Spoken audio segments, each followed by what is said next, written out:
Okay guys, here we go. This is something that I've been thinking about for the past week or so. My wife, the wonderful Jamie, Outside the Box Nutrition Dant, mentioned to me about a week and a half ago, jokingly suggesting that I try the carnivore diet.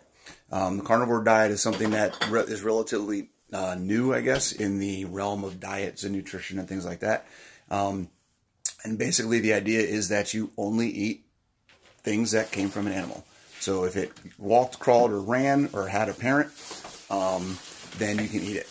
Or if it came from an animal, then you can eat it. So the idea is that you're cutting out carbs, you're cutting out potentially all of the things that people are saying that you need. So it's kind of a weird thing for me to say. I'm going to cut out all the things that people say that I need, right? Like vegetables. Like vegetables. So if you've ever heard of the keto diet, the ketogenic diet, it's basically the same thing, but a little bit more extreme. Okay. The keto diet, the main fuel source in keto is fat. They try to limit your protein intake and eliminate your carb intake for the most part. I think you have a small amount of carbs, but not a lot. In the carnivore diet, your main source of fuel is nutrient is fat and protein. So you're pretty much allowed to eat as much protein as much as you want. The idea is that you're not even measuring how many calories a day you're eating. You're not measuring grams. You just eat when you feel like you're hungry, and you don't eat when you're not hungry, right? Who beats that? I get to eat bacon and steak all day long. So some of the things that people have said that they've seen as benefits from doing this diet is similar to keto. You know, you're mentally more sharp. Your fat loss is like crazy. You get lean.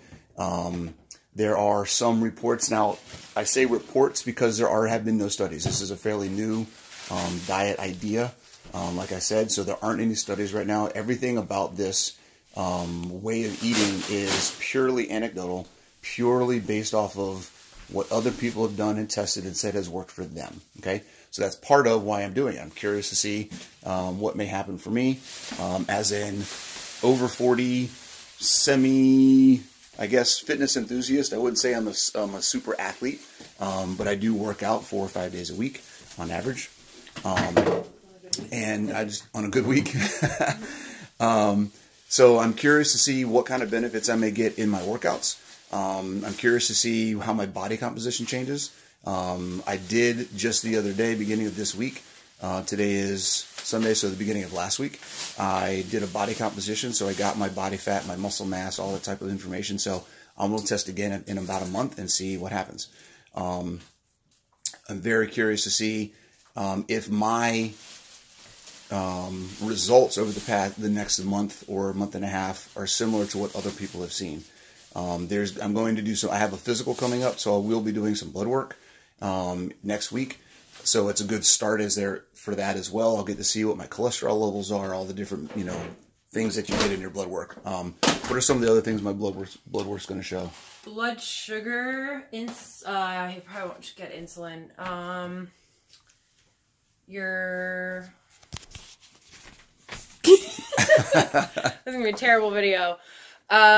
Probably basic stuff like liver enzymes, which is something that like how your organs are functioning. So liver and kidney enzymes, which will be interesting because a lot of people think, oh, if you eat too much protein, then your liver can't your kidney goes into failure and your liver can't process everything, which is not true. It's only true in people who have impaired kidney function or impaired liver function.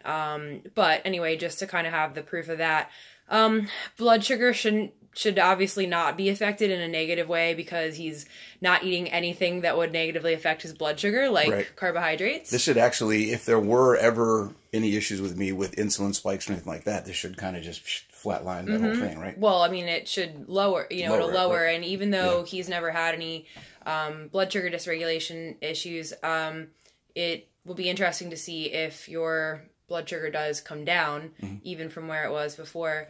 And you'll have, the blood work that you're getting now is going to be your baseline. Right. So you probably won't see much of a difference now, it'll be when you get it done Right, later. exactly. So I was saying that he should suggest to his doctor to get another panel done, in 4 months, to see. Well, we'll see how long he can keep up with this. It. It'll be interesting. So I started dabbling in this beginning of last week.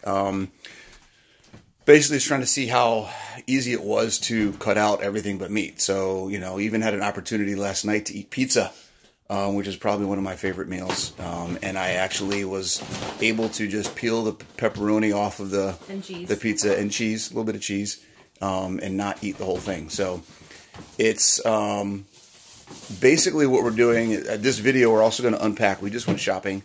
The idea is we'll do that in the second video. Okay. So we'll do a second video about unpacking and what we got at the store.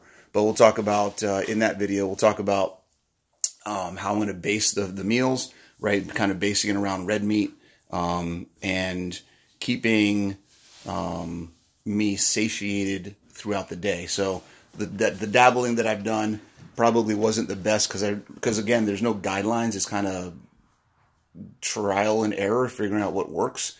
I basically cut out everything and was subsisting all this week on bacon and sausage and eggs and ground turkey for the most part all week. So not the most exciting. Not really a lot of fat in what I was eating.